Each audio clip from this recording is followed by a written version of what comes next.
Welcome back. Hello বন্ধুরা, আপনারা সবাই কেমন আছেন? আশা করি আপনারা সবাই অনেক অনেক ভালো আছেন। আজকে আমরা আলোচনা করব মস্তিষ্কের জন্য খারাপ যেসব অভ্যাস। মস্তিষ্ক 100 বিলিয়ন সেল দিয়ে তৈরি। মস্তিষ্ক ছাড়া কারো অস্তিত্ব থাকবে না। এ কারণে এর যত্ন নেওয়া খুবই জরুরি। বিজ্ঞানীদের মতে মস্তিষ্ক অনেকটাই মাংসপেশির মতো।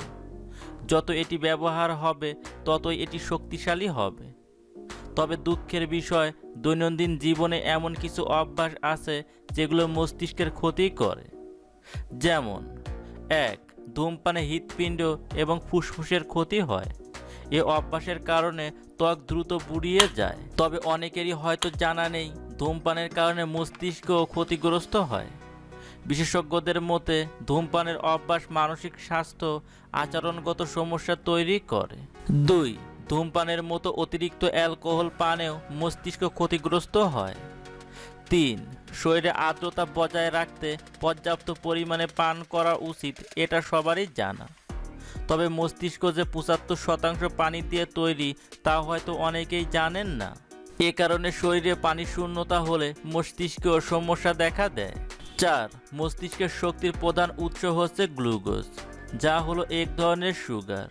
বলা হয় শরীরে 50%-এরও বেশি গ্লুকোজ মস্তিষ্কের মাধ্যমে শরীরের নানা অংশে ব্যবহৃত হয়। তবে শরীরে গ্লুকোজের মাত্রা বেড়ে গেলে মস্তিষ্ক ক্ষতিগ্রস্ত হয়।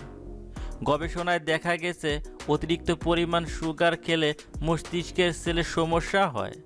সেই সঙ্গে মস্তিষ্কে রক্ত সরবরাহেও সমস্যা দেখা দেয়। 5. মস্তিষ্কের বিশ্রামের জন্য নিয়মিত 7 থেকে 8 ঘন্টা ঘুমানো জরুরি। বিশেষজ্ঞদের মতে ঘুম কম হলে মস্তিষ্কে টক্সিন জমা হয়। সেই সঙ্গে মস্তিষ্কের সেলও ধীরে ধীরে মরে যায়। 6. শুধু ভালো ঘুম হলেই মস্তিষ্ক সুস্থ থাকবে না। কেউ যদি বালিশ কিংবা কাপড় দিয়ে মাথা মুখ পুরো ঢেকে ঘুমান তাহলে মস্তিষ্ক ক্ষতিগ্রস্ত হয়।